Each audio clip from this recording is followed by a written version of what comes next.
It definitely has a certain vibe you have to let yourself fall into. It feels a little bit like Billy jacked a car. It's the maximum trip at maximum speed. Vanishing Point.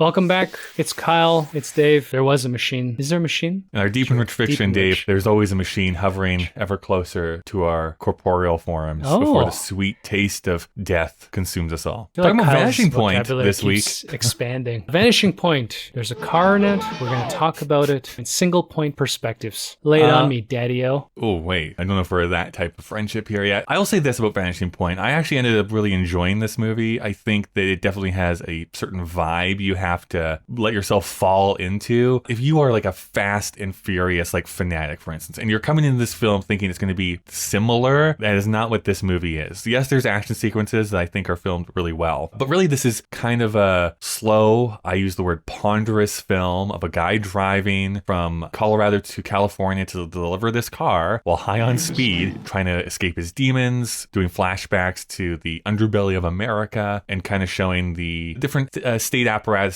that maybe not in our best interests. Well, that is subtext. It's not like focused on necessarily, but I lashed on this movie and ended up really enjoying it. I know you didn't, Dave, but I like this movie. I didn't hate it. I think we both joked. It feels a little bit like Billy jacked a car. It's got a Billy Jack feeling because it is trying pretty hard to touch every civil rights aspect of this era in a film that has nothing to do. It has naked snakes, women in it. It's got a potential rape. Everything. There's no Hapkido, but that's right. We've got blind black DJ getting beaten up by cops. If there had been Hapkido in this movie. I'm going to put this foot in your face. I think we both appreciate what these films, not just those two, but films in the 70s are trying to do. They're dealing and grappling with the end of the idealism of the hippie era, and they're trying to figure out how cynical they really are. But there's a reason why this is a cult classic and not something that responded to the mass market. I don't think this would ever be broadly popular. The interesting part about this is that the person who wrote this movie, their parents formed the Communist Party of Cuba. And so I think that there's this really interesting like outsider sort of look at America from this person trying to give all these ideas inside of a road movie. There have been some attempts and may still be an attempt to reboot it. I mean, everything's going to be rebooted at some point. The stunt coordinator who built a lot of these stunt scenes was the same guy that did French Connection. And so there is a great dynamic energy in some of the action sequences. For me, the film is too boring at the beginning, a little uneven as the action ramps up, and it's still watchable. And then the ending is just abrupt. Yeah. Both of us have a little letdown. Both of us have issues with the ending, so I agree with that. I think that it kind of loses its way a little bit in the final moments. You can save your letters. I've read all of like the interpretations of what the ending means. Still, for me, it just felt like, what was the analogy I said? It was like playing chess or checkers with a small kid, and they're like, well, I don't want to play this anyway. So that's kind of how this film feels. We'll give it credit for trying to be a metaphor of its time, but for me, I think it's lost in time. A lot of these social issues still exist, and we still deal with problems with sex, gender, race. This one doesn't ring as true for me as some of the other films that we've watched this year. It might be the tight pants. This guy's pants are so tight. But joking aside, we definitely disagreed finally. We were starting to become friends again, Kyle, but luckily we're not anymore. Friends off. A 4? This movie's a 4? Out of 5. It's madness. Anything else you want to talk about? No. Other than that, the other thing I was going to mention that I didn't mention in the episode was my little joke that partway through this movie, our protagonist basically says, where we're going, we don't need roads, and then drives in the desert for like 20 minutes. If there's anything that shows that I'm right, is that we have nothing to talk about. Sure. That's why it's a 2.5. Cleveland Little is great in this movie. Yeah. There's a whole scene with a naked girl on a motorcycle in the desert. I feel bad for her because that must have been awful. If you've ever had like part of your skin hit a leather seat in a car in the dead of summer, I can only imagine what that would feel like being full nude. Poor woman. What else? Anything? I think that's good. I think, again, you can subscribe, comment, anywhere you get podcasts. Go to Kyle and Dave versus the Machine to hear our full conversation about Vanishing Point. We're almost done 1971, though. Thankfully. So we're wrapping that up. And we'll see what year this